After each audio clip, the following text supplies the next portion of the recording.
Hey everyone, I'm Peter Mancuso. And I'm Brian Koch. And wowee! It's Countdown to Coco, where Brian and I watch every Pixar theatrically released film ever conceived. Ever. Right. Even new, because it was conceived. Well, if we could somehow go into their minds and watch it. This is in preparation of their 19th film, Coco, which is coming out in November. Yeah. Where I'm, as you can tell by my excitement, I'm bursting at the seams of excitement for that film. But today we watched. I'm losing track of the numbers. 14th. 14th film. Pixar's 14th film. Really weird decision. Yeah. And probably unlike all of the others, for better or for worse. Mm-hmm. Their first prequel. The Monsters University. The fits maybe a little bit more with this one. The Monsters University. That makes a little sense. Yeah, I think I get that. So I want to tell a quick little story. This is a little personal story about this film, right? Okay. So when I first saw this film, adored it.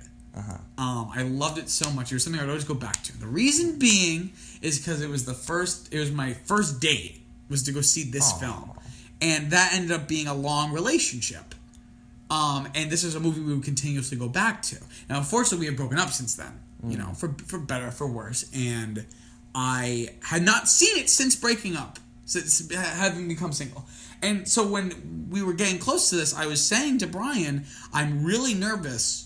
You know, forget my emotional things. Oh, who cares? Yeah. But I'm worried I'm not going to like it. It'll affect your impression of the film. Yeah, exactly. I was nervous that... It can't interfere with the countdown to Coco. No. We cannot skip this one. So I had to face my demons, and finally, after, a year and a half or so, I finally... Well, that's since becoming single, but who knows how long it's been since I've seen it. You finally re-enrolled in the university. I finally re-enrolled in the university. And despite some little tiny things here and there, I'm glad to say that it holds up to what I thought. Yeah, what I thought.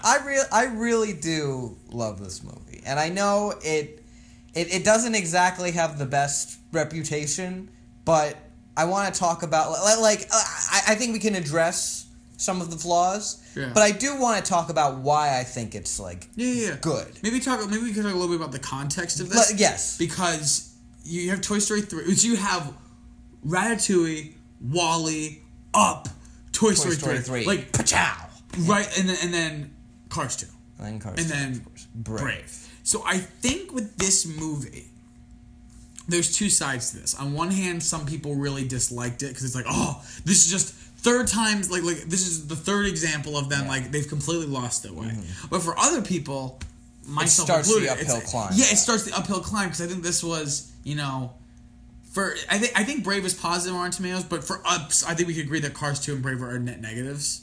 Yeah. Whereas this is the first one after those two to actually... I think this has like a 70-something on Rotten Tomatoes. Yeah. It had like a 78 or something. Not notoriously, but for me, notoriously snubbed at the Oscars. Oh. Didn't even get a nomination. Notoriously snubbed. No, it was. Because you know what they did nominate? Well, I talked about it. Well, I'm sure a lot of people were like, oh, whatever, Monsters University. But I was like, no, Monsters University. Because more deserving than Brave. Well, that year, it was, of course, then they had Frozen. But there was also The Croods and Despicable Me 2 that were nominated for Best Animated Feature. And this wasn't nominated. That's ridiculous. That's absolutely absurd. That makes sense. And, I have my problems with Frozen, but, we can discuss, what's better, Monsters University. Frozen deserves its place there in the nominations, at least. Those other two. And that's what I'm saying is that, I do enjoy Monsters University much more than Frozen. But, I'm not so much mad that Frozen won, but that Monsters University didn't even warrant a nomination. Yeah. Maybe that was because it was it's some kind of sequel or... I think it was also because after Brave won and everyone was like, you shouldn't have let Brave win. They were like, all right, fine, Pixar's not even nominated now. There you go. Which is a shame. Yeah. Which is a real shame. Yeah. Now, you brought up a good point. Let's maybe start with the things that don't work or maybe aren't great. There's not a lot in this movie that doesn't work. It's more just not remarkably amazing. Right. Does that make sense? We talk about this idea of sometimes a film, well anything, but particularly because we're talking about films here. Like a film, there can be no, if you say I didn't love it, and someone goes, why? What didn't you like? Sometimes you can't point to anything. And someone goes, oh, well, then what's the problem? It's like, well, sometimes it's like, it's good, but like, it's not remarkably good or whatever. Right. So I don't want to say there's anything wrong with this, but there's parts that don't work. I have a specific thing in the movie that I think creates a lot of the problems I have with it. For me. It's Randall, or as they call him in this movie, Randy Boggs. The way he's integrated here feels very much like, okay, like, you know, he's in the first movie, so he's here too, and isn't it like it all seems like it's the start of ideas. Like it was how it was pitched. Like, wouldn't it be really interesting if Mike and Randall were roommates? And then we just don't do anything with it. Wouldn't it be interesting if we established Mike and Sully? Randall and Sully's like rivalry. Well, I guess we did. Yeah, you're right. Yeah, it's all just it's the seeds of these ideas, the kernels of the ideas, and they don't actually explore them really. They don't. Because once Randall goes to that party, I kind of forgot that they were roommates until he's like, "I'm with the cool kids." When he has like the Letterman jacket. No, I think Randall he works fine up until a certain point. I was saying the best scene that I think he has in this is during the part when Mike and Sully have that argument right before, like during the final exam for the semester, and they knock over the screencaster that's hard scrabbles and they get kicked out. I really like how then Randall is then trying to be like, all right, Mike, let's just move, and then once hard scrabble like confronts them, he just vanishes. It goes invisible. Like I always just like seeing these like supernatural power things be turned into like, oh, this is a natural reaction. That's cool. But it's when the next time we see him, which is when Mike is then trying to recruit people he needs one more spot for Uzma Kappa. And then he sees Randy and he's like, oh, Randy, oh, thank goodness, I need someone else. I'm sorry, I finally got in with the cool kids. Because now he's with Roar Omega Roar. Yeah. Like, out of nowhere. And then he's like, don't blow this for me. There's not, like, this movie really needs a scene, at least a scene, in which Mike and, like, is talking to Randall, like what happened, or, you know, like some sort of, like, resolution, well, like, not resolution to their relationship, but, like, showing it fall apart. Which I guess they didn't want because they want to focus on then Mike and Sully, but then, like, why are you even doing this at all? I don't know. Yeah, no, I agree with you. Yeah, because I think you could have done it in a way where it's just done too sparsely. Like, the arc is there, but like the steps aren't. Mm-hmm. Like the idea of the arc, like he starts here and ends here, is there. Right. But like I needed more like scenes of him like going through this change. You have all the like the different points. It's such a great foil, but not the in between. Yeah, because it's such a great. He could have been such a great foil for Sully and Mike. Yeah. In more he gets third ways. Billing in the credits. He doesn't deserve third billing at all in this movie. Does he feel like third billing? Oh, you mean like it goes like they list? It goes like, Mike, Sully, Randy. That doesn't feel right to me. No, he doesn't feel like third. Absolutely not. No, he's not in the movie enough. He's just not. And the movie, like, occasionally, that like after forgetting him for a while, will be like, oh, he's really important. It's like, now, oh no. Oh. Now, one thing this probably isn't what they were going for. This is me like maybe trying to rationalize it. Okay. But then I'm gonna debunk myself. Maybe they were trying to get the idea across, like when you go to college, like you'll like the first day you'll like be like, oh, we're best friends, roommate, and then you'll just like never see him sometimes. Right. Yeah. But if which that's the priority, he is literally invisible. Huh? Yeah. That's funny. But if that shouldn't be the priority, like making a commentary on college, I think if you have to choose, it's great if you can, but if you have a choice between making commentary on the college experience or editing to the Monsters Inc. lore, or like character development, I'd rather you do that. Yeah. Than the college thing, but I guess that's an interesting. I don't pretend that that's the reason. And I mean, they're roommates. Also, it would make more sense if like a year had passed and then it was your former roommate and you weren't talking. You never see him again. Because like as we know, your college roommate, like you have them once and then you never talk to them again. Oh God, I don't even want to talk to him now. That's right. Ugh, yeah. All right, time to go. All right, door slam. But the other Randy thing that really annoys me is when they're invited to the party and then it ends up being like an ambush, and then Randall's the one to like pull the string. That could have been a really cool moment, but that could have been a really cool moment. They don't even address. Mike's not even like Randall. Like, how could you do that? Like, it's just like Randall's there, and he's like, ha ha ha. It feels like it should mean more. Yeah, but it doesn't because we haven't had any like they exactly what you said. The kernel. They like establish this, but they don't like water that seed enough. Right. And the last time we saw him, he was just like, I just finally got in with Cool Kids, Mike, don't blow this for me. So he wasn't antagonistic at that point really at all. I wish I could have seen him kind of give into the peer pressure more. Because at first it was more like, oh, Mike, like, you know, like, I'm cool now, like, don't, you know, not in a mean way, but then as it comes on, it is more like, you know, just yeah, so, like, I am unravels. cool. Yeah, like something. Like, because if you're either, look, if you don't have the time for it, don't, like, half do it. Like, I don't even know if it half does it. Like, quarter does it. Yeah. You're like, I don't know. It just doesn't. But this is something that really has become more apparent to me over, like, multiple viewings of it. Because the first time, like, I saw this, I was like, when he has the moment in which he loses to Sullivan and he goes, this isn't over. I'm going to get my revenge. Yeah. He literally says, on this day, I set out to create a machine that will harness the energy of children's screams. This is interesting. But, like, I thought that was cool when I first saw it, but now I realize that's okay. We're forcing this in here. Yeah.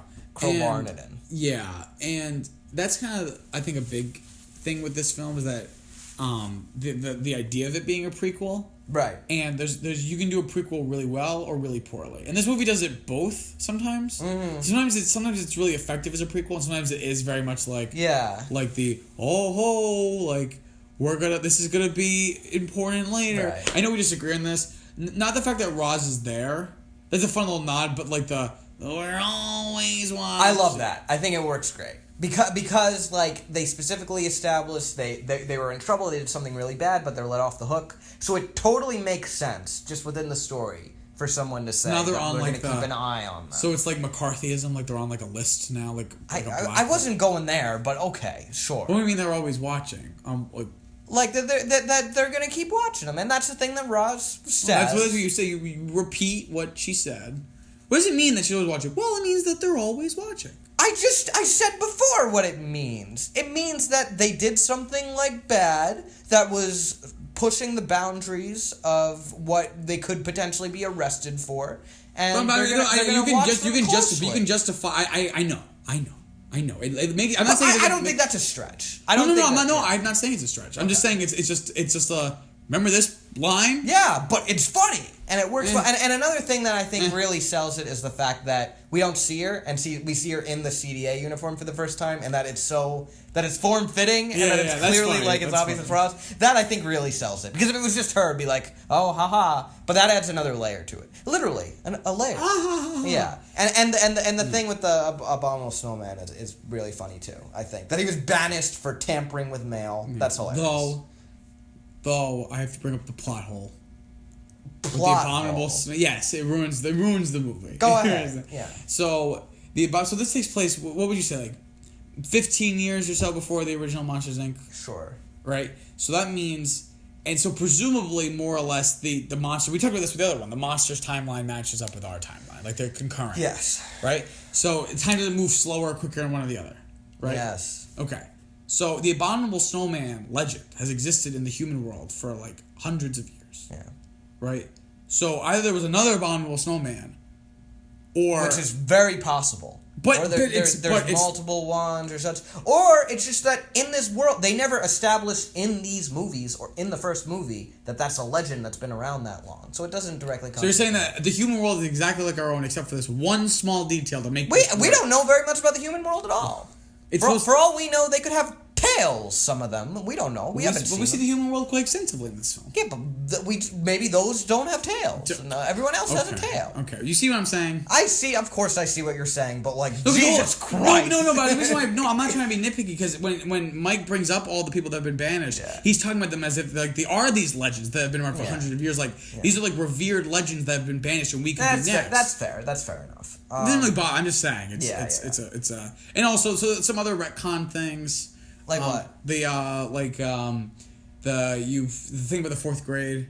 Oh yeah, okay. Let's address the whole fourth. I think grade people. I think people know, but like, let's just say what it is. So the whole do about this is that in the first movie, Mike and Sully then have a little conversation, and then Mike says, "You've been jealous of my good looks since the 4th grade, pal." But they met in college in this movie. So I read a complicated theory that that's a common phrase. It's not a complicated thing. No, Dan Scanlon just said I said common. A common, yeah. A common phrase, in the monster world, saying, you blank since the 4th grade. It's just something, I was like, there's a whole Tumblr theory, I was like, okay. No, that's what Dan Scanlon said, because he was just like, that's what it's just an expression in the monster world, because originally, the movie did open with them meeting when they were in grade school. And the rivalry kind of starting that, and then you saw it kind of continue over the years, and then they would sort of not talk for a while, not see each other, and then in college it would be like, oh, this guy again. But it just didn't work. It made the narrative worse. So they were like, so should we honor this one throwaway line, or should we make the movie better? So when you put it that way, I understand. Yeah. And when I watched the storyboard, yeah, it would have been inferior. So, Yeah, it didn't really bother me. They should have threw something in the credits they're looking through old pictures and they're like, wait a minute, that's in the 4th grade. That would have been funny. That's funny. Yeah, that would have been funny. I guess no one can complain now. That's right. Yeah. Yeah, no, it doesn't bother me. It really, because it's just I'm more involved in the world and the story and the characters. Which I know it's a throwaway line, but what people say is that we're meant to then take it as then it's been a long-standing friendship, so it's betraying it. But it's still a long-standing friendship, here anyway. Yeah, because when you see Water News, the hairstyle, implies that it's probably been at least they probably worked there for a decade or two, probably 20 years or so before the events of the first film happened. Shame that James Coburn had passed away at this point, that we couldn't get... I heard Water News also passed away. They couldn't get him back to do the line. Water News himself died. You really suck, but okay. Me? Yeah. Me? Little old me? Yeah. So, okay, any other, negative things? Yeah, there's some jokes and line deliveries that don't always work. I can't point to anything specific. Yeah. Sometimes it does feel like it has been a while since John Goodman and Bill Crystal have done these roles. Mm-hmm. Oftentimes it actually really works surprisingly. So I'm actually shocked that not only after all this, what is this 12 years later after they. But also they have to play the college counterparts.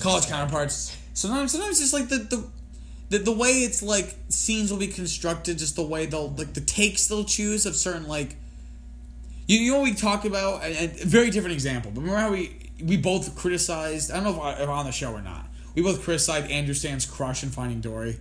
How it feels we haven't talked about this. I don't know if we talked about this on it, but we talked about how it feels not forced, Remember when I did Crush, there's another layer of removal from it. It's really kind of hard to describe. But it's not as good of a it feels more put upon. Yeah, exactly. I'm doing because it's so iconic now. I'm doing this. So there's some parts like this, some certain yells. I'm gonna try to make this yell sound like a yell from the original, because the yelling is so iconic in the original Monsters Inc. They use at least 1 or 2 yells that are straight ripped from the original, the and I'll be oh, there it is. Yeah, and also just not even things that are references to other things. Just them doing the characters. Sometimes they'll just the line rings will be weird. Okay. I can't point anything specific. I know it's really vague. I have to go through the movie and be here. Okay. But so. I guess one of the what do you think of the whole Uzma Kappa cast of characters? I like them. You like them, yeah. Yeah, I like them. I think like they can. Them too. I wouldn't say they get grating after a while, but they do kind of feel they get a little secondary. one note at a certain point. Yeah, They start out one note too. They do that joke twice that you were complaining about, where it's oh, what about this? And that these people aren't so bad, or you. It's something a trope I've noticed where it's they aren't so blank. Yeah. And then you see them be blank. And then they cut away to and then it's there's variations of it, but that kind of thing. They did it twice in this movie. They do it twice. In the exact same way. And those are the 2 first times that we see these characters. No. Actually, they're 2 slightly different. Yeah. There's 2 variations of this. It's they're not so blank, and then you see them be blank. Yeah. Or they are blank, and someone says, that's not true, and then you see them be blank. Oh, yeah. The first one is with Nathan Fillion's character being they look fun, and then you see them not being fun. Right. And then with Sully being like, they're not exactly the scariest group. Mark's like, they're not, and then you see them not be scary. Yeah. It's not bad. It's just like a very like easy. I think that's the problem with a lot of. I think that's the problem that people have with this movie is that, and I can admit this. There's a lot of like. You know, we talk about the great thing with Pixar was that it wasn't like the obvious choices. Like they would kind of have this premise, but like they wouldn't go with the obvious version of the story. Yeah. You know, like Monsters Inc. could have been more like a workplace like comedy, but like it became like they did a different route. There's a lot of parts of this movie that I can agree with on this, that it's kind of like the obvious choices, right? Not the overall story, but like there's some obvious choices. And I definitely want to get into that as we continue on and sort of talk about where the message takes us. But yeah, I guess just still on Uzma in general, like one thing that did definitely stick out. Can I rank them? Yeah, hold on. Okay. One thing that did stick out to me was once we got to the third act, which, spoiler alert, is by far the best part of this movie. They're completely non-integral to it, and whenever we see them in the third act, I don't care. They're like the worst part of it. The most they have to do in the third act besides the scare match. Yeah. Are we counting that as the third act? I was thinking like picking up right after the scare match was over. But like if you're gonna count, I would say their scares in that are actually really creative and interesting. I wouldn't say the third act. I wouldn't say this is necessarily the third act, but I think from once they get to the finals, and Sully's like, "Oh, it's great," and then Hardscobble's like, "No, they each all have to."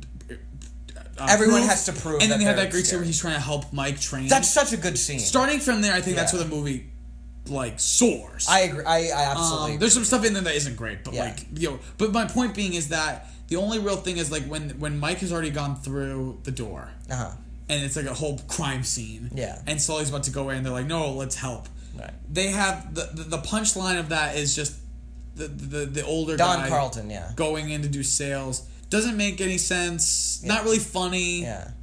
And also just the fact it seems like a non sequitur and not like in a funny way. Something I've noticed is I'll realize I don't care about a certain set of characters, like too much, relatively speaking, if you include in the end of the movie a scene where they say goodbye to them, and they have that in this one, and they all have their little hug, and I'm like, oh, okay. That part's a little like, it's just like because I'm just less invested in that than everything else. Yeah. That scene is constructed in two. It has two parts. Yeah. The first one's like actually really funny when it's like, oh, who's Sherry? That part's kind of funny. Yeah. But then they immediately try to like cut. But it's like literally 30 seconds later and they're outside, and then they have the emotional part of the scene. The first part works, the second part is kind of like, oh, okay. The whole dad/brother thing, sharing them, that's really hilarious. But, so I think that then sort of... Can I rank the... Oh yeah, go ahead, rank them. Because this will lead right into what I want. Number one is Charlie Day's character. Exactly. Charlie Day is so good. Anytime Charlie Day is in any animated film as a side character, it's always the best, not best side character, best character in the film. Right. Like Benny in the Lego Movie. Benny in the Lego Movie. You know, any live action, basically anytime Charlie Day is in anything, he's always the best. And he's always Charlie Day. He's always just playing Charlie Day. Yeah. Like, this character is kind of the same as Benny in is that his name? Yeah, I think it is. Benny the space guy. And he's also the same as Charlie Kelly in It's Always Sunny in Philadelphia. But I like him. I think the next one down from him would be, probably the Squishy. Squishy, yeah. Because he's not as funny. The two heads are funny, but they get a little grating. Terry, yeah. And I'm not a fan of the salesman. Yeah, Don Carlton, yeah. He's at the bottom, and those are all of them, right? That's all of them, yeah. Okay, yeah. Yeah. I just wanted to rank them. There's a lot. Yeah, no, I think I would agree exactly with that. It's. Yeah, it's pretty clear. And the mom, I guess, too, but... The mom doesn't. The stuff with the metal is funny, the heavy metal, listening to I'm listening to my tunes, yeah. No, I think what secures Squishy, the number 2 position, is the really great... I want to talk about this part of the movie. When they're invited to the party, and you get 2 really great, subtle scenes with, like, no dialogue that are both very affecting. Let's talk about that after you talk about this scene. Yeah. That in general. And just the way that you have then, like, Sully, like, everyone's on the dance floor, and then Squissy's doing his thing. Sully's then over to the side, like, arms crossed, and then Squissy does, like, ropes him in. The lasso. And then Sully's not into it at first, and Squissy's committing to it, like, oh, come on, come in here. And then Sully's, like, won over by it, like, okay, I'll throw you a bone. I like, you know, that's right. We're hanging out. I'm with you. And he does the best dance. I wish you could see me do it. It's the best. He puts his... I'm going to try to describe it. The Frankenstein. Yeah, he puts his arms straight out, but, like, above his head. Yeah. And he kind of, like... as if he's, like patting down a pizza pie or something, like dough. And he's, like, patting it down. It's like lowering the roof. Yeah, not raising the roof. He's lowering the roof. Yeah, that's what it is. Yeah, no, but that's really... That feels very real. I can see that happening. Then a cooler kid, then sort of... appeasing, throwing a bone to the... That really feels very genuine. I like that. That happened to you? That exact thing transpired. I think they were spying on me. I think they put cameras in my school. Yeah. I won't say which one I was. I'm sure the fact that I'm doing a Pixar podcast won't clue you in to which one I'd be. But anyway, the next scene that follows is then Mike looking at the trophy, and he goes up to it, and his reflection is... sort of the way, presumably, he sees himself. Like, actually scary, having a distorted expression. And he just does a little roar. And then we cut back to the part. That like, chills in that scene. Really, really well-conceived scene. And it's a shame that it's followed by, arguably, like, the most shallow, stereotypical, and cliched part in the movie, when it's like, oh, we don't actually like you. Like, and then congratulations to... Where's my Kappa? The loser. Yeah, exactly. Like, and then they have to do the whole thing with, oh, no one reads the school paper. Oh, but now it's everywhere, all over the quad. And it's like, what? How did I not see that when I walked? It's everywhere. I'm pretty sure he looks in that direction in that shot before he actually notices.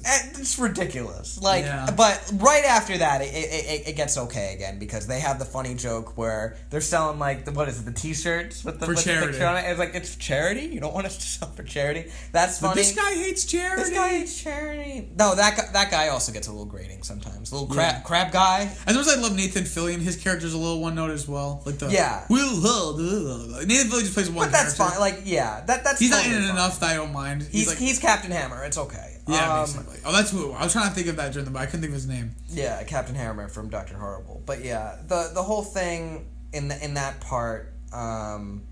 Yeah, that works, the charity joke, and I like Don's mention about how we're built for other things, and he looks at the business card. That's probably the best Don moment, just in that it's setting up this idea. It doesn't say much, but... It doesn't say much, but it's like thematically relevant, and it's pushing forward this idea of perhaps there is a certain point at which you can't then fulfill a certain like dream of yours, which I mean...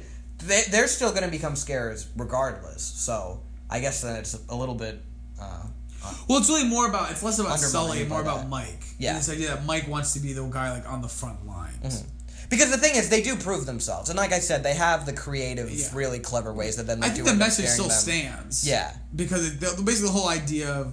I don't want to get too much into this now. I want to save it. Yeah, but this whole message of basically being like, you know... Something that you maybe have wanted your whole life, maybe you're not. That's not for you, right. But that's okay. You can be good at other things. Mm-hmm. You know, I think that message still stands because basically at the end of the day, Monsters Inc. was Sully's story, and this is Mike's story. Absolutely. So even if Sully gets to be a scare and get what he wants, Sully has his own arc that's independent of this idea. Yes. That's fine. But for Mike, he learns this lesson, and and then he realizes he can be fulfilled. Just being part of the process. Right. So we're talking about Sully and Mike in the first movie. And obviously there's a huge difference in personalities. Yeah, and what I want to talk about is, you know, I think we agree, but I think we agree it's reasonable. Yeah. But how reasonable? Right. I think this idea, basically what I'm trying to say is this idea of like they're acting really different, but like even by the end of the film, they're acting still kind of different from how, and it's like, how much can you justify, like, oh, because time has passed, and also just, like, different writers, just admittedly so, it's just completely different. Daniel Gershon screen wrote on both of these films, who also you may know as Needleman and Smitty, they're so awesome, those guys, unfortunately, passed away last year, I believe, but... So it does share that, and of course, like, you know, the Pixar mainstays, the Brain Trust, I'm sure, all that. But that's. But do you sense that as well? I do sense that, and I think it sort of comes down to that.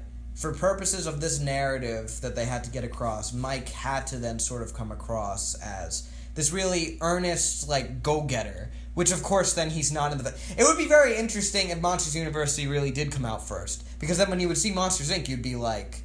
two sides of the extreme. One, wow, Sully went through so much character development. He's basically like a teddy bear now. He's so nice. He's a father. And Mike, oh my god, all of his positive qualities are gone. Like the he's fact really that cynical and like he's really cynical and wisecracking, and doesn't come off as all that smart anymore. And like they really emphasize how he's always the guy with the plan in this one. And then what does he play in the first movie? Using mainly spoons. Yeah, like okay, I guess Boo is what broke his ability to conceive good plans. Yeah, but Boo finally broke him. Boo finally broke him. They finally broke me. Like in Toy Story 3. They broke me. Yeah. They broke me. Yeah. But you know what doesn't bother me enough, because honestly, and maybe this means friends rub off on each other. No. What were you gonna say? I was gonna say that, you know, and maybe this is. Let's talk about this being a prequel. You know, because maybe this means it's a bad prequel, but I don't think it does, or it's a bad addition to a saga. I don't want to call it saga. Actually, this gives me something that I would say, and it's that, well, sort of to start off. Well, I wasn't done. Oh, go ahead. I wasn't fine. Done. What I was gonna say is, like, they feel so, even though it ends with a good kind of like connection, they feel so disconnected, in a good way. Like I was talking about the visual vocabulary, like except for when we sometimes go to the scare floor, it's clearly new locations, new kinds of monsters, new scenarios, different music, different like it feels so distinct from the first one. Still Randy Newman, but you know, yeah, all this stuff. So it feels disconnected enough where the differences don't bother me, if that makes sense. Yeah. Like I almost kind of forget that this could. My point I'm trying to make is that this could stand on its own. Yeah. Like I think that if it came out just by itself and Monsters Inc. didn't exist, I think the first thing people would say was, okay, not as good. It's kind of this college movie with a good theme, but like weird, but okay, about monsters. Yeah. But that being said, I think it stands on its own really well, and I think maybe that's why it feels disparate. And going back to this whole fact that it is a prequel, it brings me back to this idea of how for Toy Story 3 they were trying to think, well, there's already not too many good sequels. How many good threequels are there? How many good prequels are there? Like, none. Well, The Phantom Menace. Oh, sorry. I forgot. Oh, but Attack of the Clones. Yeah. That's the real winner right there. Sorry. Rogue One. Yeah. There we go. I can think of some video game prequels that are good. But other than the Star Wars ones and this, like, I can't think of any film prequels. Sections of The Godfather Part 2? Like, no. I guess that's what you would have to reference. Yeah. No, but this is the thing. When you're trying to consider, okay, so we're going backwards in time. Oh, Better Call Saul. That's a really good prequel. And let me explain why. When you're doing a prequel, you could fall into a trap very easily where it's just, here's then the character that you like / know, and this is the way that you remember them. And they're already like this. So there's no room for them to grow or devolve or change or anything. With Better Call Saul, when we meet Saul Goodman / Jimmy McGill, as he's called at that point in time, that we're focused on him, he's a very different guy. He's yet to sort of then have his like innocence fully robbed from him. Of course, he has room for him to become. There's room for him to become that. Whereas in the very same show, you have Mike Ehrmantraut, who's kind of just already the half measuring guy that we know him to be in Breaking Bad. There's not a lot of room for him to have an arc, which is fine because Mike is awesome and he has the B plot and we could just see him do cool, awesome things. But is Mike the old guy? Mike's the old guy, yeah. Who's like with awesome? Gus. Yeah, he's the old guy who's awesome. Yeah. Oh, he's great. Yeah. I had a teacher who kind of looked like him. Oh, so nice. I was like, yeah. But it's another thing, and like also with young Sheldon, which of course I watched the pilot episode of Young Sheldon. Of course you did. And because I was curious, and I was thinking, wow, this kid is really then nailing Jim Parsons' mannerisms. And then after a certain point, I realized, well, yeah, no, they definitely captured Sheldon as a kid. Wait a minute, Sheldon as a kid is just that's Sheldon doesn't. He doesn't. There's not going to be any transformation. If anything, there's going to be a slight regression because he shows a bit more in the way of signs of humanity and emotion in this. So that's going to be sad. That's a bummer for what they're going for. Yeah. Okay. But yeah, so in this movie, that my point is that here you see them in a very different way. Yeah. So and not even and more, not to interrupt you. Yeah. But let me do it. No, but that was the point. Yeah, but funny enough, going back to you kind of just supported my point. That they start. These are not the characters that you know. Right. But it's not even like it ends with the characters you know. What I'm trying to say is like they kind of go to like a third new thing.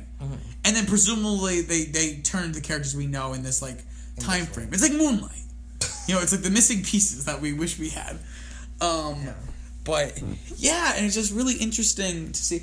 I guess let's like try to define like not necessarily what a prequel is because like that's easy. Like we know what a prequel is, but like what should a good prequel do? And I guess be able to stand on its own. Yeah, of course. But if you know the original thing, like you could watch this before, like a good prequel, if you had never seen the original, you should be able to watch the prequel and still get something out of it. For example, although I knew the story loosely, have you ever heard of Final Fantasy VII? I've heard of it. It's probably like the greatest Final Fantasy game. Okay, yeah. It was so good that it created its own spin-off series because each Final Fantasy game isn't tied to the last one. They're always new stories. But with Final Fantasy VII, they made a bunch of games tied to specifically that universe and those characters. Okay. Which was uncommon for Final Fantasy games. Right. And they made a game that was a prequel. And I played that. Yeah. I knew the story of Final Fantasy VII loosely, but that was when I played. Okay. And even though I knew the story loosely, like I was still able to get the story. Right. Because basically the prequel is just kind of like, oh, look at this thing that is going to become that thing. So it should be able to stand on its own if you've never had contact with the original. Yet at the same time, if you have seen the original, it adds layers to the original that enrich the experience of watching the original. So you know what that sounds like? It sounds like how to make a good sequel. It really is. Yeah, I guess. It really is. It comes down to the same things. Whereas I Though, think, but I wouldn't. But a prequel falls into these trappings much more often because I think the fact that it's a prequel, it makes you kind of then feel obligated to do more of, all right, we need to then lay this groundwork and really tie in, and that's, you could get into a lot of trouble. The only way I would disagree is that I don't think a sequel needs to be able to stand on its own because it is, like, it's building off of that's fair. But things. There's still a lot of people who are like, oh, well, we want to make this work even for people who didn't see the first one or the other ones. Yeah. So. Which is true, because, I mean, I saw The Dark Knight before seeing Batman Begins. And I was, Me too. I was, like, slightly lost, but I was like, I knew enough. Yeah. I like, he's Batman, and his parents are dead, and all that good stuff. All the good stuff. So yeah, so I think this movie does both of those. Really, again, being able to stand on its own. It's its own. Because up to this point, all of Pixar's sequels have, even if you don't like them, like Cars 2 is garbage. It's the worst Pixar movie. IMO, in my humble opinion. But Brave is the worst Pixar movie, you said? Okay, it's one of the worst. Okay. Cars 2 is one of the worst Pixar films. But it's completely different than the first one. Oh yeah, no, definitely. So I have to give them props that up to this point, all of their sequels are vastly different. Absolutely, like vastly different. Like unrecognizable almost. So to be able to do that, it also adds layers. Well, let's talk. What layers does it add to the original Monsters Inc.? Like, not just because now we know this information, like, how does it actually manifest? Maybe it doesn't. I don't know. Well, you know what I think it does mostly, above all? I think it just further enriches and develops Mike and Sully's dynamic. Because watching the original film, like, they have really great chemistry, and of course, we were talking about how they took advantage of the fact that they recorded together. I don't know if they recorded together for this one. I have my doubts. Yeah. Because, you could get a sense of it with the first one. Right. I would say, and it makes sense because they're supposed to be like buddy in that one, and this they're not. There's just one specific moment where it's like this feels like this is an improv moment in the studio, but like they were recorded at separate times. Right. Was when the first time that they wake up in the morning and they start to bump into each other. And their little banter, like that doesn't feel like they were in the same. They're room, not like, playing off each other. Exactly. Yeah, I see. It was just like them saying random things at each other, but not to each other. So that was the clue that I was like, oh, maybe. But there's it just comes down to between Mike and Sully, there's much more emotional conversations between them in this one than I think Monsters Inc. In Monsters Inc., like, what's the big one is when they're banished. The I don't matter. The I don't matter, which, like, isn't all that thematically relevant, and it's very easy for Sully to sort of hand-wave that. Because it's about bigger things at that point. Like, Boo is in... Like, Mike is wrong. Peril. Like, Mike is wrong, and that's it. And that's something we talked about with Monsters... Sorry to interrupt you. That's something we talked about with Monsters, Inc. As much as I loved it. Yeah. There really is not that strong of a theme. Yeah. Of a thematic, I know you were talking about how then there's, like, no music under that... Which this movie then does really well a lot of times. Let's talk about that. It won't have then music under these big, then heated arguments. And stuff like Sully yelling about how... Like, what was he supposed to do? Let the whole team fail because Mike doesn't have it? That's very hard-hitting. And it's way more hard-hitting than anything that would then be examining the relationship with that. And, of course, the lake scene, which, like, that deserves its own category of discussion. Like, before we get to the lake scene, we should talk about this idea of, like, the sophistication that this movie doesn't deserve to have so many good scenes in this way. Because the way I would sort of describe the way this movie unfolds is you could kind of, you pop it in, you start watching, and it's like, okay, I could see how this would have been a direct-to-video sequel story idea, and that it's, they're in college, and this is what... But it feels a little incidental. It feels a little... Exactly. Incidental is a really good word. But as it goes on, it slowly then keeps getting more and more impactful. It feels more significant. It feels more earned. And then it just... it all spirals into the ending. There's a lot of, like, really, really... Like I would... This is like a big... I'm not trying to make these giant claims just to be crazy and ridiculous on this, but... Like, there's some scenes in this, not just the lake scene. There are some of the best Pixar scenes, I think. You know? I'm going to name one that I'm not trying to say is one of the best. But I'm just saying, like, there's a lot of great scenes. Like, again, I was joking, but there's some truth to this. Like, this movie, like, it doesn't deserve to have as many, like, holy shit, this is actually, like, a really, really good scene. Scene. Like, not talking about let's save the lake. I want to save the lake. We gotta save the lake. But like when before they knock over Hardscrabble's little tin can thing with the screen. Oh yeah, that's right. When he comes in and Sully like he's like now insecure because like they took the coat away and he's like practicing, knocks the things over. Again, no music, really subtle acting. When we talk about the idea about animation being more like theater, like there's a lot of like when we talk about that. I know we have our what's the word? Disagreements on this, but like that idea. No. There's a lot of like film scenes in here, more so than like animation, well done animation scenes. I definitely can agree. And that exchange that they have with Mike being like, unlike you, I had to work hard to get into scaring programs. Maybe because you don't belong here. That's because you don't belong here. And Sully really scares me. He goes, that's what I thought. Yeah. Like really, because sometimes in this movie, Billy Crystal and John Goodman are phoning it in, and other times. It's some of their best acting. No, that's because you don't belong here is really so strong. Because that has to then be the motivator for Mike to then confront him. And that ends up instigating them getting kicked out of the scaring program. Yeah, so it is very important that line lands. And it lands. And I'm happy it's not like some dumb accident. It's not a dumb accident. It's not a contrivance. It's because of their misunderstanding. Yeah, it's because it's directly motivated by the theme and their flaws. And another, we mentioned this earlier, but I do really love that scene when that Hardscrabble then had like talked to Saul, like, do you really then think he's scary? And then it's like sort of cramming the night before. Trying to get him to dig deep and really then going for it. And then Mike feeling like, yeah, that time it did feel different. I felt better. And we then linger on Sully and Bet and, you know, his then he then feigning the joy for Mike, but you could tell the confidence isn't there. And what a great twist that it ends up being that. Which I didn't see coming. He rigged when I first saw it. I did not see coming. It's totally telegraphed. But, like, when you look back on it and that, like, you can see the exact moment right there that he decided he's going to have to interfere. And he specifically says, you go last. Because that's the knob that he turned. So, it's totally set up. It's not... They didn't cheat us in terms of laying the groundwork for the fact that he cheated. Yeah.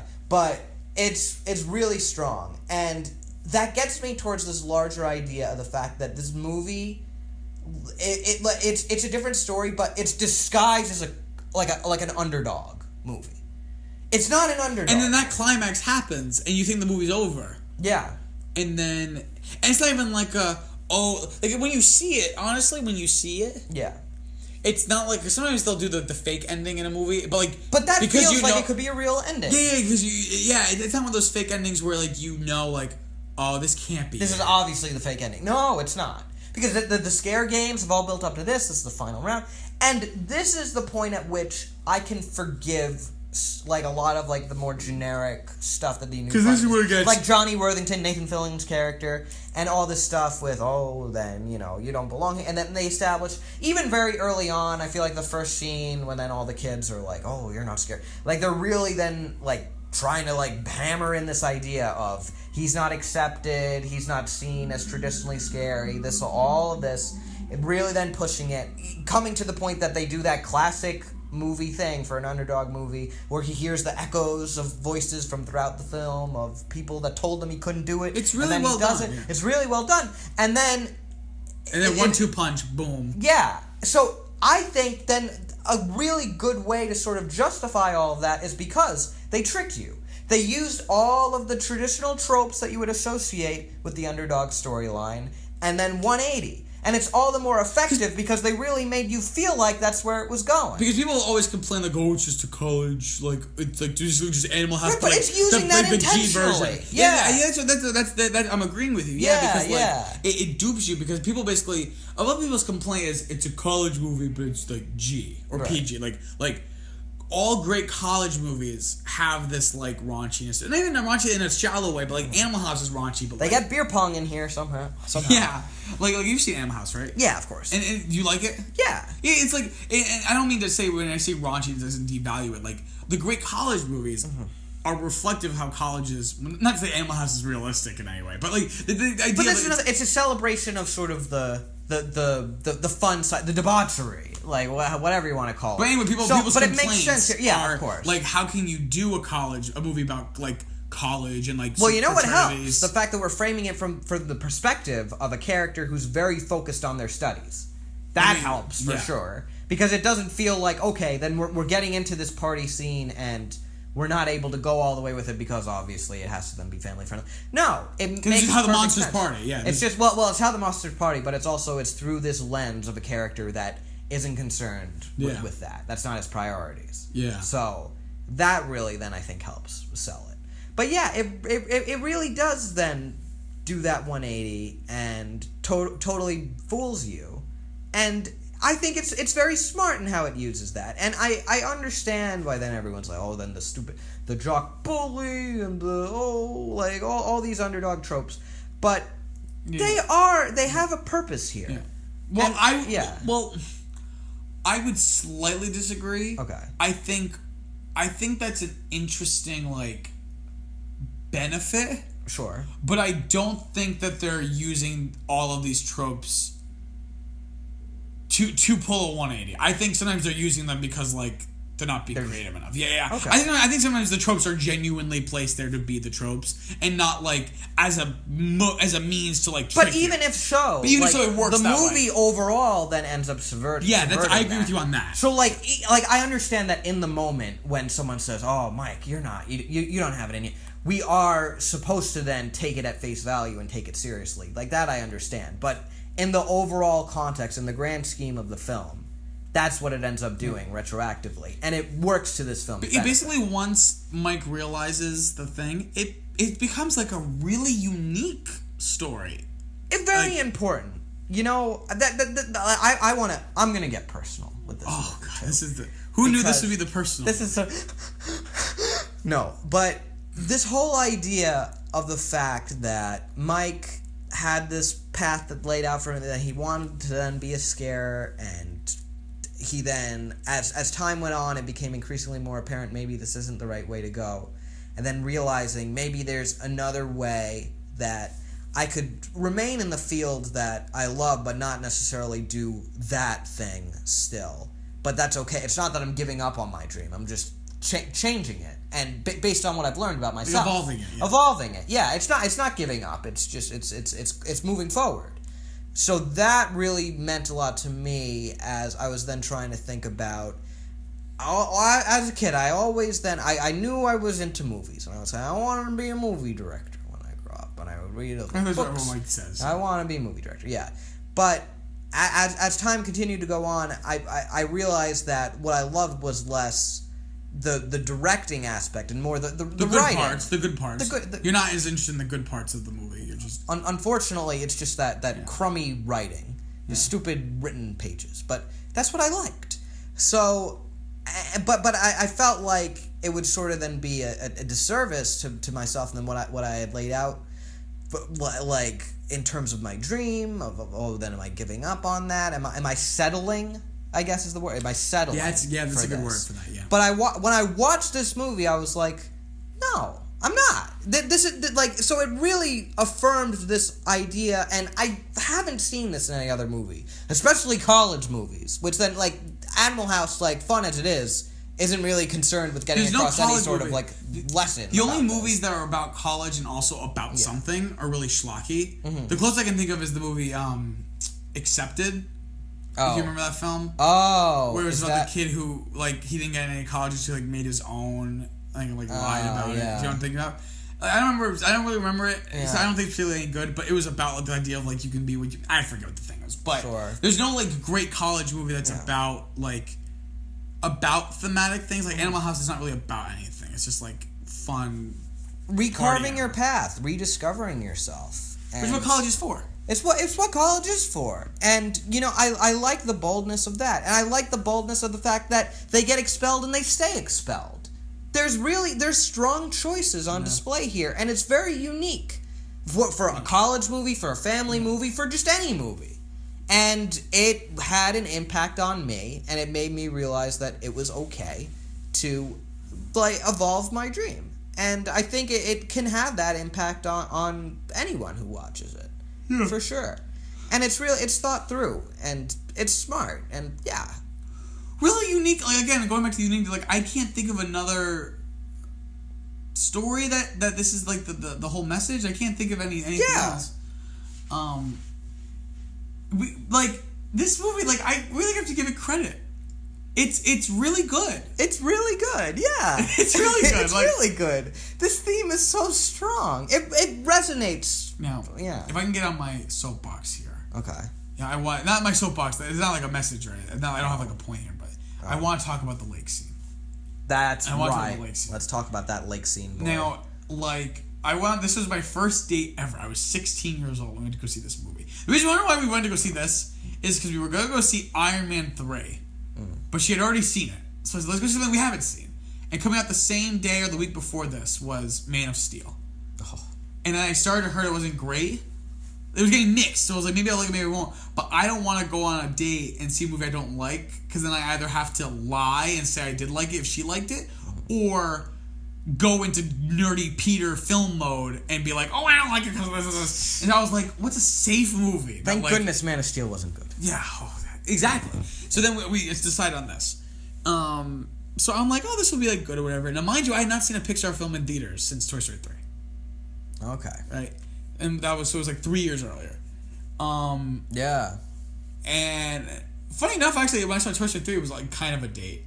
We were in middle school, doesn't count. It was like a big group, and there's a girl I liked, and she liked me, but that doesn't count. Okay. But anywho. What, did you choose the lake scene as a scene when you put your arm around her shoulder? No, I did not put my arm around her. Oh, wow. Because I was too engrossed in the movie. I honestly wasn't concerned. You put your hand on the screen, and they said, hey, down in front! Yeah. No, we were up in the back. But anywho. I remember this, I thought the whole movie was great. And we were laughing, having a great time. Yeah. And this was a scene that I was like, what the, holy shit. Yeah. Where did this come from? Yeah. Where did this movie come from? Because it started off with me like being like, oh, this will be okay. To me being like, oh, this is really fun. To like, oh, whoa. Oh, like, oh, whoa. They went there, yeah. And I want to talk about the reasons why it works.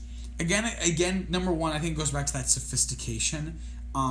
This is hyper specific. It's really hard to like talk about this without like literally like having the video up and like frame by frame going through it. But I'll try my best to explain. I have a specific example. There's literally one part where I was actually shocked that they, because there's even the great scenes in this movie. Sometimes I had a problem with like the editing. Like sometimes it would like moments would go a little too quick. Mm-hmm. In this, I remember an edit being earlier. what happens is when they have the whole thing about why didn't you tell me this before?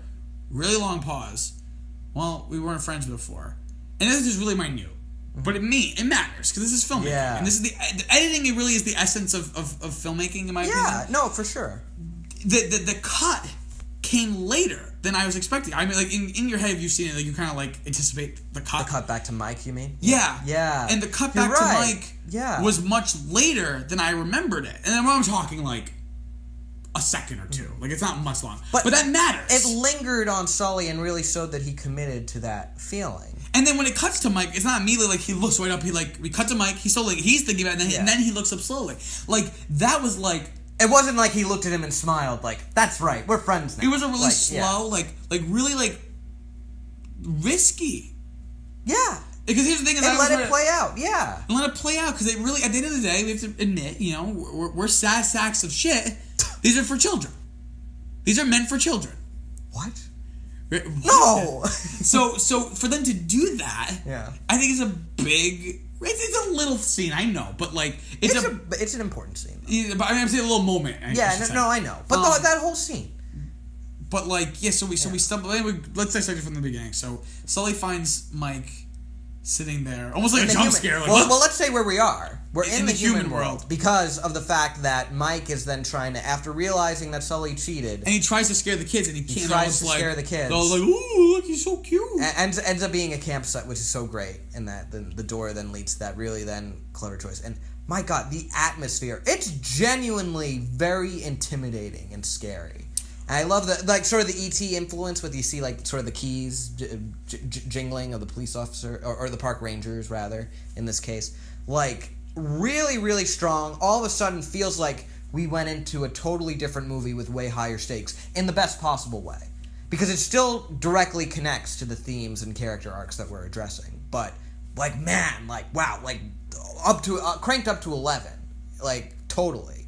So yeah, so then Sully then comes up, finds Mike. And sort of the conversation begins, and specifically something like there's all like the really great lines, like the him Sully saying, "I may act scary, but I'm terrified." All that is really good.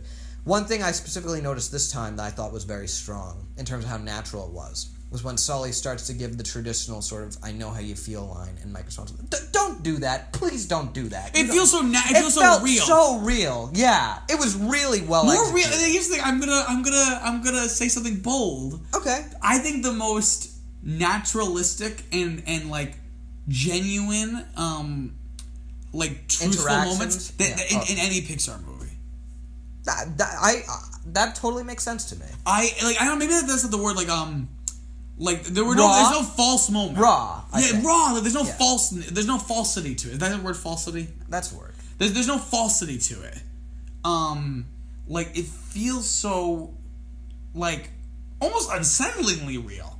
I agree. Like you do not know how I don't do that. Don't do that. You do not know. Yeah, no, I'm getting chills just thinking about it. It was really sort of like because it totally makes sense why then Mike would have that perspective. It's one of my favorite scenes like in any movie. Seriously, it's fantastic. That whole climate, and I love how then they work it into that. We're recontextualizing all the horror movie tropes, and they have like the record playing and like the creepy doll and all that, and the fact that then we get to see it from a totally different perspective of how they're setting it up and staging it it's like we're seeing the horror movie from the filmmaker's point of view.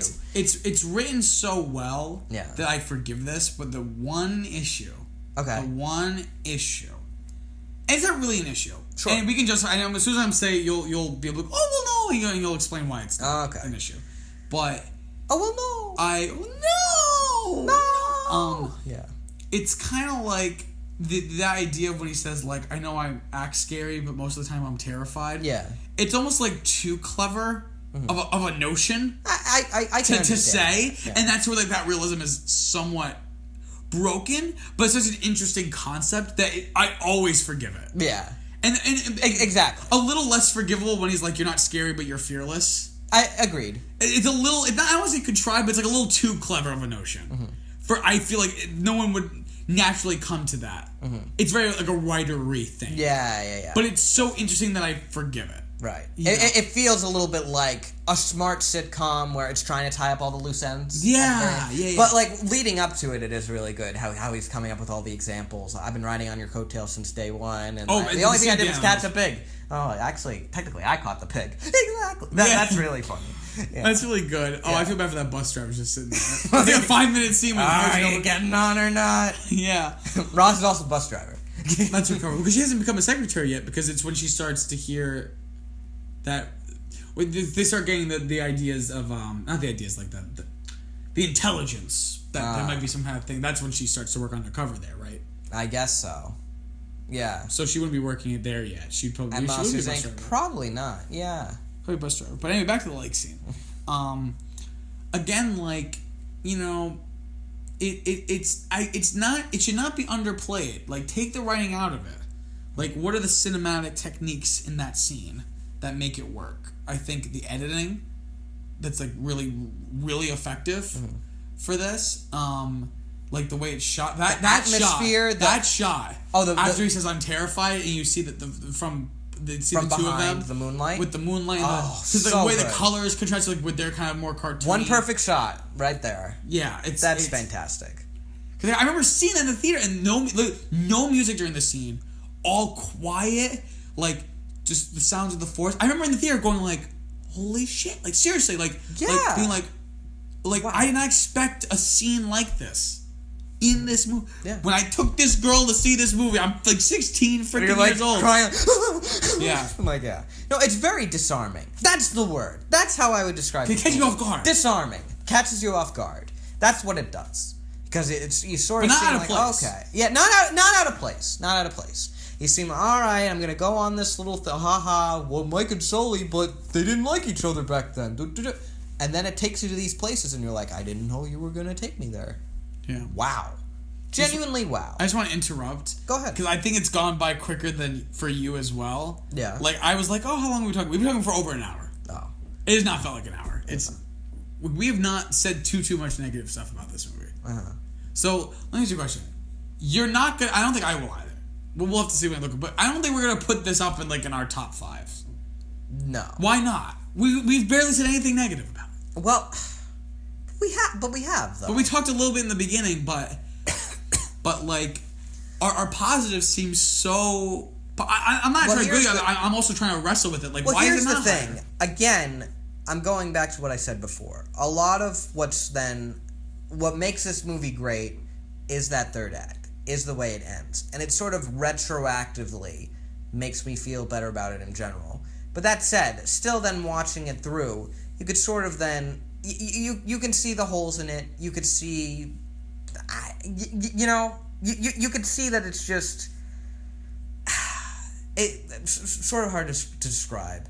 But the way that it's constructed just sort of feels like, okay, so then we have this clear narrative set up, and the stakes are then kind of low, and it seems a little bit predictable, and we are then getting tropey, and it all will be forgiven by the end, but throughout a fair portion of it, it won't feel as inventive as other Pixar films. It won't feel as bold as the other ones. Like, because I'm watching, like, something like any scene with Johnny Worthington, or even stuff like I do think that the scare games are a really clever conceit, and especially in a movie that's about college that could have very easily felt very boring and dull after a while.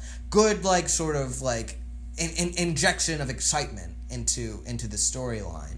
Good choice. But that said, like it also does bring to mind the fact that something like, obviously Incredibles or a lot of the other ones, or the Toy Stories, the adventure and the motivations will be stronger. And yeah, like, and that's fine. It's just, that's why it's not top 5 material, Yeah. For me, at least. I just wanted to ask. I wasn't sure, because it's like just an interesting idea. We're kind of like gushing about this. Yeah. A lot. Is there anything else specific we want to talk about? Anything specific? Because we kind of touched on the major things.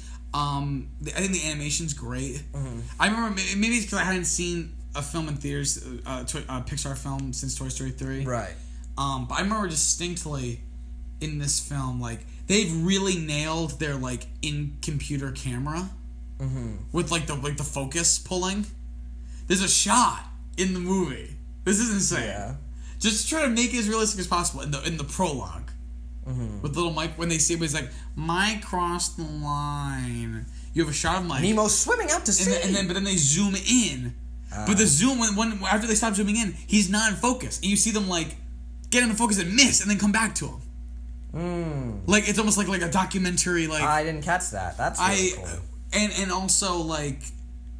Again, really subtle. But they'll do, like, really cool focus racks. Yeah. You know... And that adds to the realism. That adds to the realism. Specifically when... I noticed it more when I saw it in theaters. I think we saw it in 3D. Disney Digital 3D? Disney Digital 3D. So it was more noticeable. Oh. I've noticed now that it's harder just to get the impact. But when he's on the bus at the end, he looks out the window and it pulls focus to like the university and then back to him. But I remember being in the theater and going, "Wait, you can do that in an animated movie?" I hadn't noticed it in any of the other ones, but I was in any of the other Pixar movies. But it was that made me. I think WALL-E's really what made me notice it for the first time. Yeah. Well, at that point, I had only seen WALL-E once. It was in theaters. I didn't like it, so I kind of forgot about WALL-E. But I remember seeing that and going like, "You can do that." I thought you loved it the first time. Oh wait, no, you didn't. Never I loved Up when I saw it. I hated WALL-E when I first saw it. Crazy person. But okay. There's also there's like some really fun visual gags and character gags. They do capture the college atmosphere in a very entertaining way. Like when he arrives there and they have the debate club or the improv club, those gags. The are paint really one's good. the best. The paint one.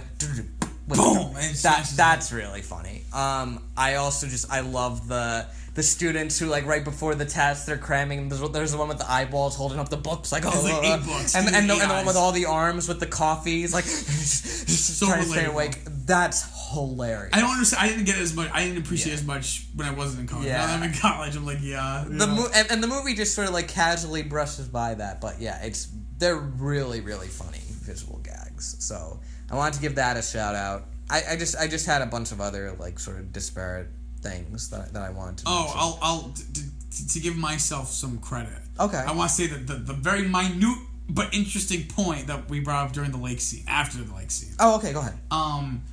So they're sitting there. Oh, and yeah. This really doesn't matter. But no, go ahead.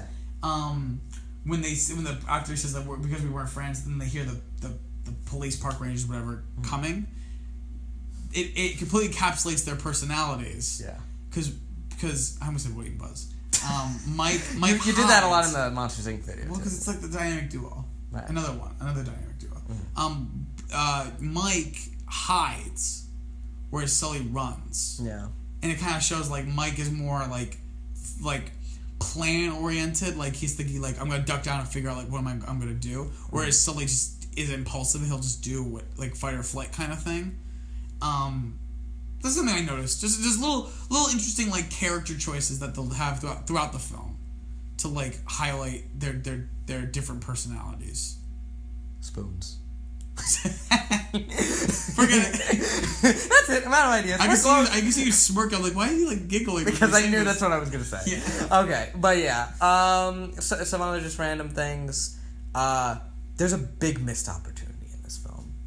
You have little Mikey. The toy that Mike Wazowski has, and when Boo then takes it, he's like, no one mess with little Mikey, and it's here in this, and of course they give a lot of backstory to that Monster University hat, the one that you happen to be wearing right now, that you wear all the time. I do. It's my hat that I wear. It's your hat. It's the Peter hat. But like, yeah, that gets done a lot of backstory. Little Mike is just sort of here, sort of had a backstory, sort of seen why he cared about it so much. Maybe then that could have led to a scene with his parent. Like we saw Mike's mom in the company play of the first film. Right. We don't see his parents. Yeah, right. That's an important part about going to college and stuff. But yeah, the fact that they didn't give a backstory for that doll that's briefly in the first movie, that's why it's not in the top 5 for me. But other really good subtle nods to the first film. I just sort of had a list written down. Sully doing the to Mike the first time meeting him. That's cool. With him and Bo. With Bo. The Winds of Change poster that's in Mike. I never noticed till now. That's really cool. Or maybe I did, but I forgot. But It's the winds of change. This idiot, he's still quoting his college dorm room poster. He thinks he's so smart.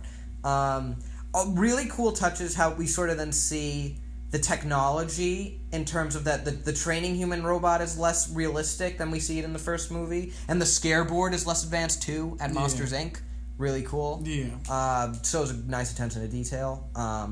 George Sanderson, who at many points during the first film, of course, he's the 2319. He's the one with the sock on his back. Yeah. And this one, he has a little moment when he gets exposed to toxicity, and then he's on the team that gets kicked out for, Yeah, that's a nice little... with the protective gel. That's a nice little wink. The room number is 319. 319, and there are 2 people in it. So 2319. Waha. Mike's training techniques with the scary feet. That is very useful in the sense that it's taking something that's in the first one and actually then tying it back. We were making fun of before how, then Mike's plans haven't been really... But it establishes, like, but that's something that actually shows how he's sort of become a coach and, And kind of a coach in how, like, regimented their running schedule is. Right. So that's a really good choice. And also the way he steals the card key at the end is similar to that. Now I have a card key in the first one. Yeah. One other thing that I thought was a callback when I first saw it, but it wasn't, or rather a call forward, was when the lights shut off right before the initiation. I thought it was the start of the energy crisis. Well, not the start, but like that it was just sort of like the seeds were being planted. But no. And I remember you saying that when we watched it, and I called you a nerd. Yeah. Well, you cried. I did. Like a baby. We had to pause it for a few hours. I enjoy the visual motif of Mike approaching a line, like looking at and then crossing it like all dramatically, like that's how they establish that in the beginning, and that's the last thing that he does. Just nice. There's a lot of character to that. It feels very personal. Something about it, like you can imagine it's like an innocent kid, but you could just sort of imagine this sort of innocent, wide-eyed kid being like, that's here. I'm doing it. I'm right. This is the next part of my life. There we go. Step into it. Very cute. 2 other things. I love how they readjust us to this world, and that they have that 2-headed pigeon come down, but you don't see that it's the 2 heads, and then like it's like pecking, and it's like, wait, is there another one? But another head behind it, and then it like breathes fire or whatever, and I'm like, oh my god, that's very funny. Immediately gets you in the world.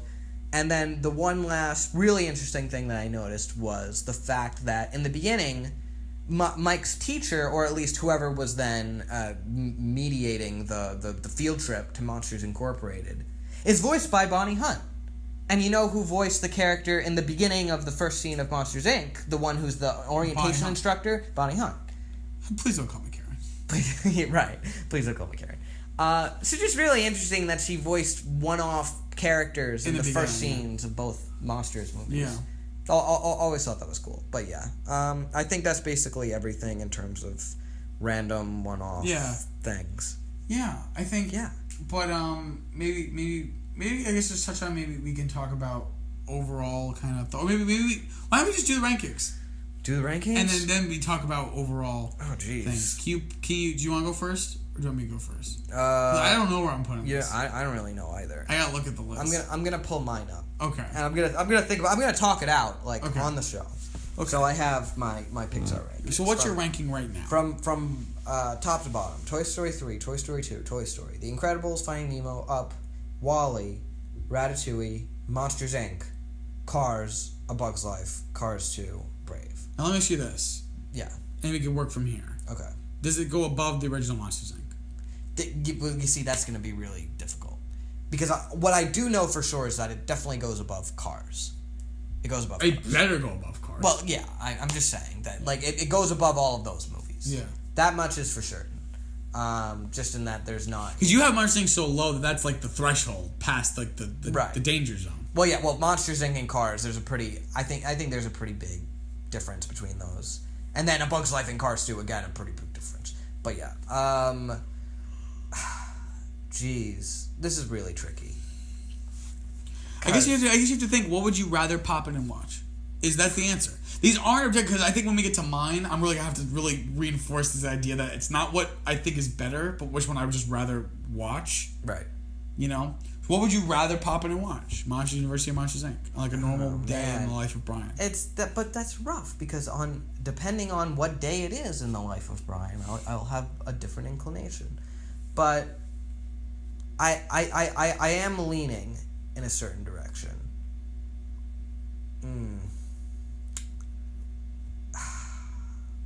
Yeah. You know what? Yeah. Above Monsters I've decided. Above Monsters Inc. And I'll say why. And below Ratatouille. I think. Because Ratatouille... Let me explain the difference between... No, I'll start with Ratatouille, because it's more interesting to talk MU versus MI. So, Ratatouille, first off, just... There's definitely stuff in that, like, as we discussed, doesn't work as well, like Remy's family and such. Yeah. But, like, also this movie has that in terms of the, Randall and the like it was Macappa, like to some degree, and there are just like more moments in that are just really sort of like transformative and very inventive and unique, and haven't seen anything like that in a movie before. Surprisingly indie, but like in a really refreshing and like again unique and creative way. Whereas this, as I do concede, sort of does have then a lot of those sort of traditional like aspects that then okay, so then college movie, like kid friendly college movie, and that's all forgiven by the end, but that still is there.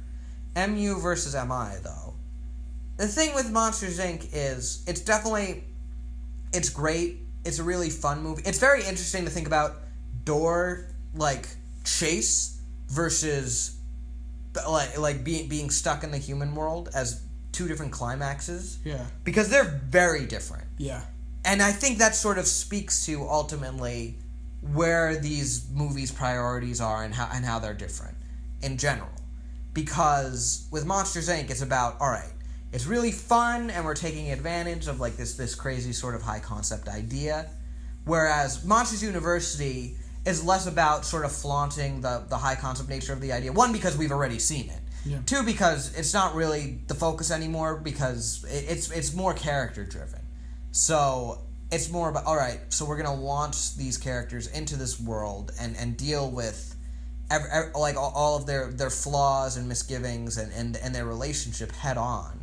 And the atmosphere is then it's going to be very, very serious and very like genuinely scary. Whereas Monsters, like the door, like it's to entertain you and it's great. It's really a brilliantly conceived idea, and a lot of Monsters Inc. is then very tightly constructed, and it is more tightly constructed than Monsters University. But Monsters University, I think ultimately it's more impactful. I care more about Mike and Sully. I care more about the lesson. I care more about just sort of like everything it's trying to say. And I'm with the characters throughout it, and even if it doesn't have the freshness that the first movie had or the kinetic pacing, it really it nails it in terms of how much it resonates and how raw it feels and how surprisingly real for a family friendly college movie about furry monsters. It gets under your skin.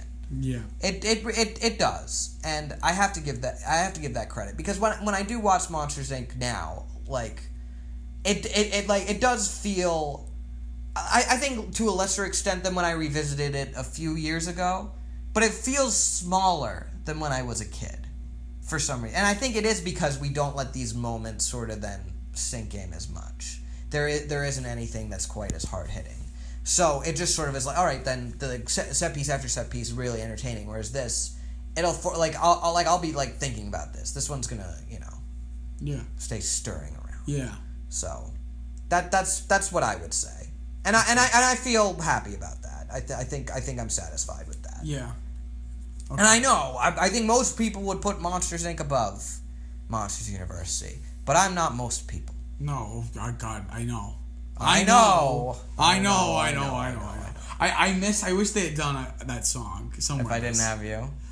They do. You got Friend Me in every Toy Story movie.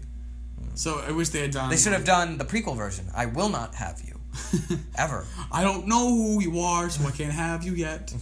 Okay.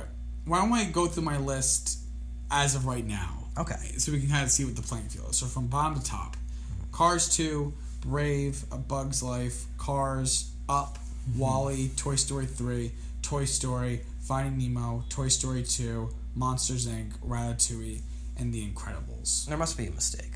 That sounds so wrong. Oh, wait, that's just your list. Yeah, that's right. Well, actually, hold on.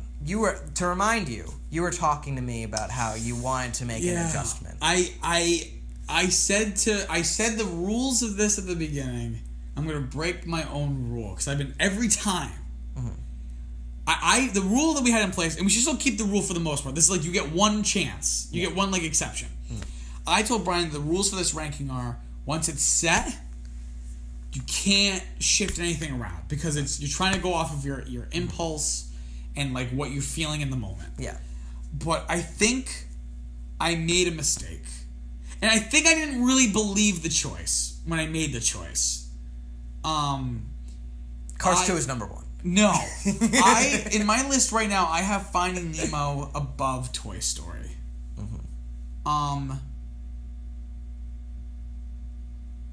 I'm going to keep them. Oh my god!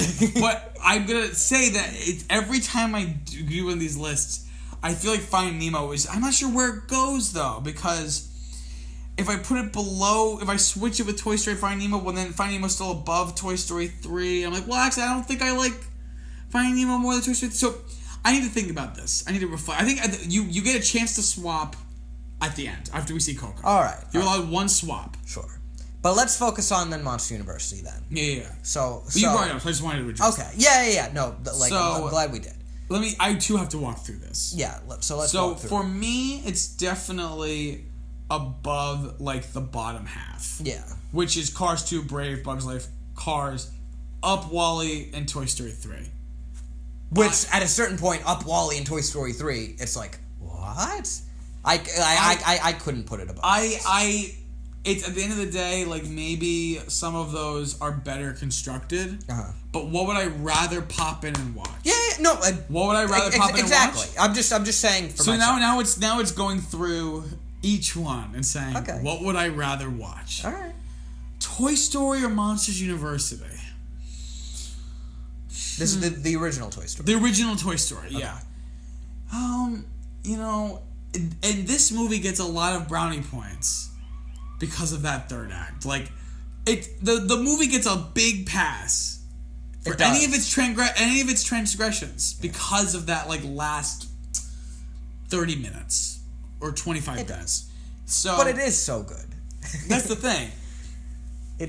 So and here's the thing about it. This is kind of the things we talk about with Ratatouille, and why Ratatouille was as high for you and as high for me as my second choice, second best. Is that even with its problems, the highs were so high, it kind of like lifted the film up the ranking. Yeah. This movie, I think, is going to do has a similar effect where, despite its flaws, it's like if we're talking like what do I think like is actually better, Toy Story hands down. Right. It's so tightly constructed, so well paced, but the highs of this film, like again, like I can't exaggerate. Like the lake scene is one of my favorite movies in any movie. Movie scenes. Yeah, you said one of your favorite movies in any movie. Oh shit! Sorry. It's like 4:30 in the morning when we're doing this. Yeah. No, One thing you just remind me of when you were talking about Ratatouille. I think with Ratatouille, the reason that then I had it right above is its default, or at least one of its defaults is not like it doesn't have a. Monsters University has a default, which is the sort of just generic college movie stuff. Ratatouille doesn't have a default that's weaker than that. Yeah. So I think that's what does it. So, but going back to Toy Story versus Monsters University, Toy Story is super well constructed. The humor is hilarious, whatever. Yeah. But the highs of this movie are so good. Yeah. And the overall story is funny and engaging enough that like I do enjoy it. Even when it doesn't work, it's kind of like those movies where it's like even its flaws like are charming to me. Yeah. I think for this ranking, I'm gonna put it above the original Toy Story. Okay. Is that where it ends? Does it go any higher? I don't know. Okay. I gotta keep looking. What's next? Finding Nemo definitely. Oh, Finding Nemo definitely. Okay. Yeah. Why? I don't know. I just keep thinking about Finding Nemo and going, when we watched it, I really wasn't as hot about it as I wish I had been. I can't really explain. I gotta do some thinking about this. So I think that clearly shows that Toy Story probably should be above Finding Nemo because it was like so easy to put this above Finding Nemo. I think so. But we're gonna do that at the end. Okay. Toy Story 2 or this. It's harder, obviously. Yeah. Again, same thing, Toy Story. I think I would say Toy Story 2 is better. But then when I think, what would I rather pop in? Mm-hmm. And maybe this is unfair because I've seen Toy Story 2 You've seen Toy Story 2 so many times, so try to take that into account. Yeah, because it's like, well, I want to watch Monsters University more because like I haven't seen it as many times. You haven't seen it as many times, yeah. So I think that's partially it. I think, Oh boy. I don't know. The highs are so... This is going to be a controversial... I don't want to make the controversial choice. Oh my I'm goodness. afraid to make a controversial decision here. Because with Toy Story 2, it also has a lot of highs. Yeah, so something, since we're talking about third acts, I wanted to bring this up when talking about Toy Story 3. The very We're end just going to talk about Toy Story 3. No. About Toy Story 2 in terms of its third act. The very, very end of it, when it's just like it's the airplane and the Woody's Roundup callback and all that. Don't get me wrong, really good. I love it, of course. But just when I compare it to the incinerator scene or even the climax of the first movie, it's like it's not quite at that level. Specifically, just that part. Would you agree with that necessarily? No, I would disagree. You would disagree? I think that's my favorite of the three climaxes. Really? Yeah. Like, I'm specifically talking about just like once Jesse is then taken and put into the suit. I'm not talking about all the stuff with then. I love like the Al in the elevator. Okay. I really sure love about it. this? Yeah. No. Let's go. No, let's go. It's still really good. It's just the 1 is so inventive with its climax, and 3 is so dramatic with it. I know where I'm gonna put it. Okay. I was trying to help you in the sense that then it was like, oh, well, then I'll make it easy for you. You did. All right. Well, I helped you make the wrong choice as far as I'm concerned. But so I think this is. Again, I don't regret this as much. Okay. And I stand by it. But there is a conflict here where I'm like, is this better than Monsters Inc.? But like, Monsters Inc. is above Toy Story 2. Uh-huh. So then it becomes, oh, should I not have put Monsters Inc. above Toy Story 2? Oh, dear. But I stand by that one. Okay. I don't regret that one. I regret the Finding Nemo one. All right. But anyway. So now it's Monsters Inc. to Monsters University? No. I have my list. I'm going to say it. Oh, you have it? Yes. Cars 2. Oh, from bottom to top? No, from top to bottom. Oh, no, you really changed it. Okay, from bottom to top. Cars 2. Yeah. Brave. A Bug's Life. Cars. Up. WALL-E. Toy Story 3. Toy Story. Finding Nemo. Monsters University. Toy Story 2. Monsters Inc. Oh. Ratatouille. And The Incredibles. When we started talking about Toy Story 2, I realized how great Toy Story 2 is. Okay. Oh, so I did. Oh, okay. Reverse psychology. And because I think... But, all right, go ahead. think, I find myself, what the answer, Peter, what would you rather pop in? Probably Monsters University. Mm-hmm. But I think there's a lot of other factors at play there when I make that decision. One of which being, I have not watched Monsters University in a long time before tonight. Whereas before we watched Toy Story 2, I had seen it fairly regularly. Sure. Before we watched it for this. Right. So there's an element of like, this is new and exciting. But I try to take that out of the equation and say, which one do I really hold more dear? And I think I would hold Toy Story 2 more dear. Yeah. But then Monsters University, Toy Story 2, Monsters Inc., Ratatouille. So this is interesting because Monsters University is higher on your list than mine, but I put Monsters University above Monsters Inc., which you did not do. You put Monsters Inc. above Monsters University. Yeah, so, the reason why I think is because the highs in this movie are so high. Yeah. That's true. But I have to go back, because my slight hesitation about Monsters Inc. above Toy Story 2 was, but like, Monsters Inc. doesn't really have a strong thematic through line. But the reason why I put it there is because it's like for me, it's like perfect. Again, and that perfect is in like, it couldn't be better. But perfect is in there's nothing wrong with it. Right.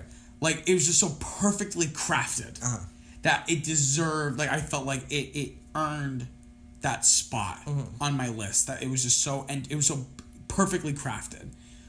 Makes total This sense. is not perfectly crafted. There are parts that are perfectly crafted, but it's not. You know, am I going to go to sleep and wake up in the morning and regret putting this above the original Toy Story? Maybe. But I think that's where I stand.